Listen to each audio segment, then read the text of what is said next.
ناظرین، آج ہم بات کریں گے ایرانی صدر ابراہیم رئیسی کے ساتھ ہیلی کاپٹر حادثے میں شہید ہونے والے ایرانی وزیر خارجہ امیر عبدالحیان کی، جنہیں دوسرا قاسم سلیمانی بھی کہا جاتا تھا۔ ناظرین، کیا ایران ایٹمی دھماکے کرنے والا تھا؟ امیر عبدالحیان نے اسی رات واپس آ کر پھر سے اسرائیل پر حملہ کرنا تھا یا نہیں؟ امریکہ کو اس خبر کی اطلاع کس نے بھجوائی؟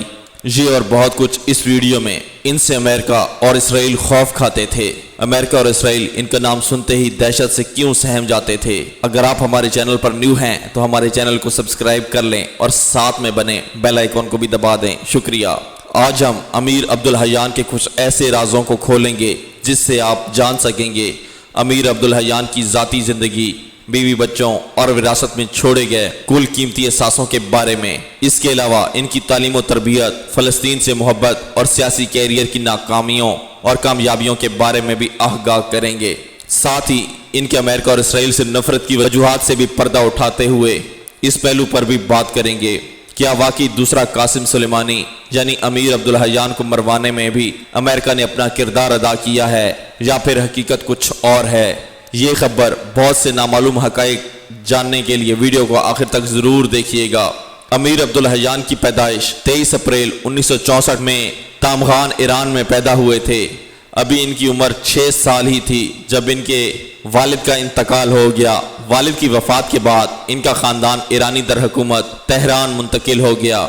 اس وقت ان کی معاشی صورتحال بہت خراب تھی، جس کے بارے میں ایک انٹرویو میں ذکر کرتے ہوئے انہوں نے بتایا کہ جس جگہ پہ یہ رہائش پذیر تھے وہ علاقہ ایران میں غریبوں کے علاقے کے طور پر مشہور تھا۔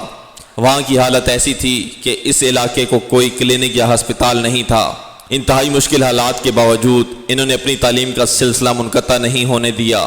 انہوں نے 1987 میں جمہوری تعلقات میں گریجویشن کی، پھر 1994 سے 1996 تک انٹرنیشنل ریلیشنز یعنی بین الاقوامی تعلقات میں ماسٹرز کی ڈگری حاصل کی، جبکہ 2006 اور 2010 میں یونیورسٹی آف تہران سے بین الاقوامی تعلقات میں ہی ڈگری حاصل کی۔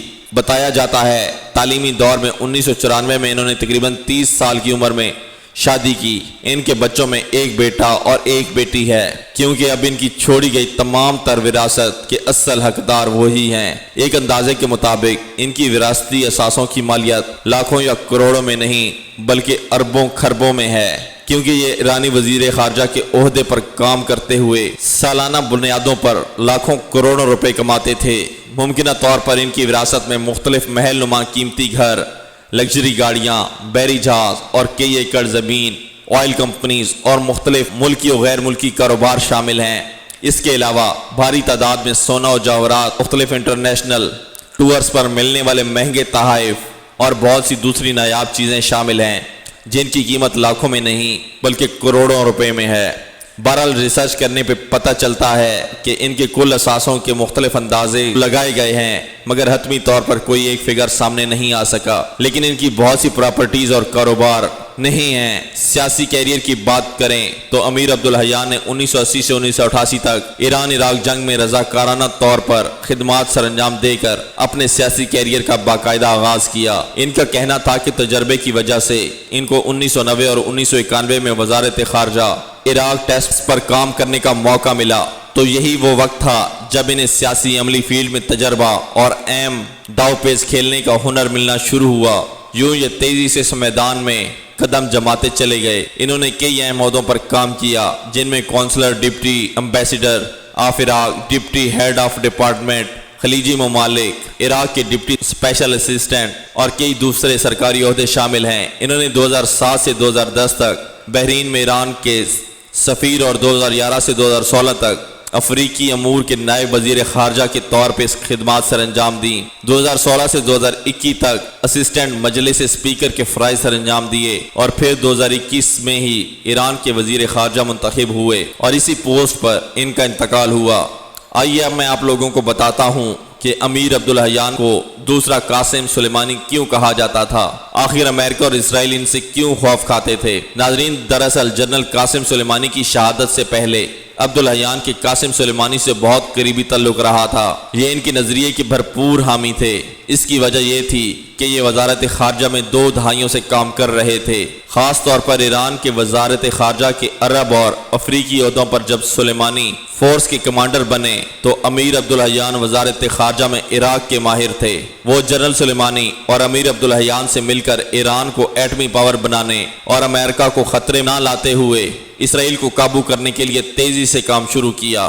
یہ دونوں ہی ایران کو سپر پاور بنانا چاہتے تھے، مگر افسوس 2020 میں جنرل قاسم سلیمانی کو امریکہ اور اسرائیل نے ڈرون حملے سے نشانہ بنا کر شہید کر دیا تھا۔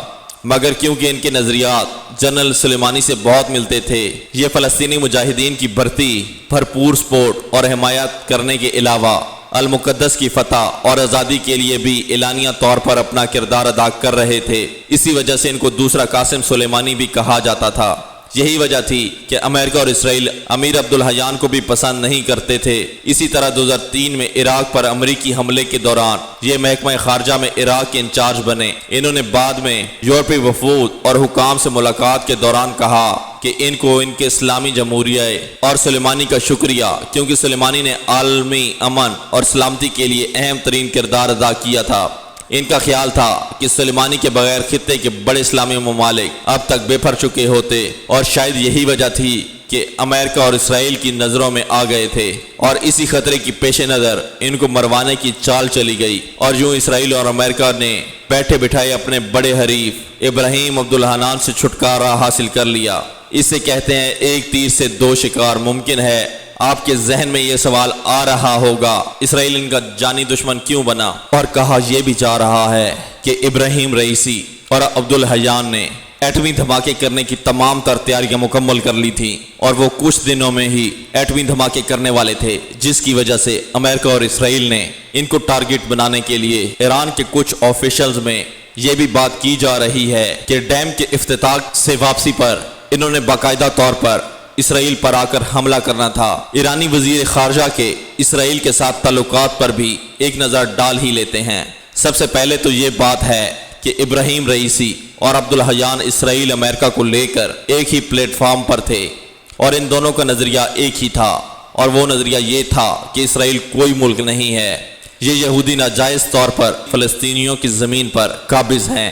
دوسرا امریکہ کے اختلافات یہ ہے کہ امریکہ ایران کو جوہری طاقت بننے سے روکنا چاہتا ہے۔ خیال ہے کہ ایرانی خود کو جوہری طاقت بنانے کے لیے مصروف عمل ہے، اور یہ بات سچ بھی ہے۔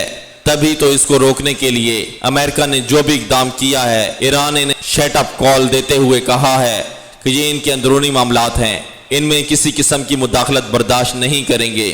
اب ظاہر ہے اس طرح کا رویہ سپر پاور چودھری امریکہ سے بھی برداشت نہیں ہوا، اس لیے امریکہ بہانے سے ایران پر پابندیاں لگاتا رہتا ہے۔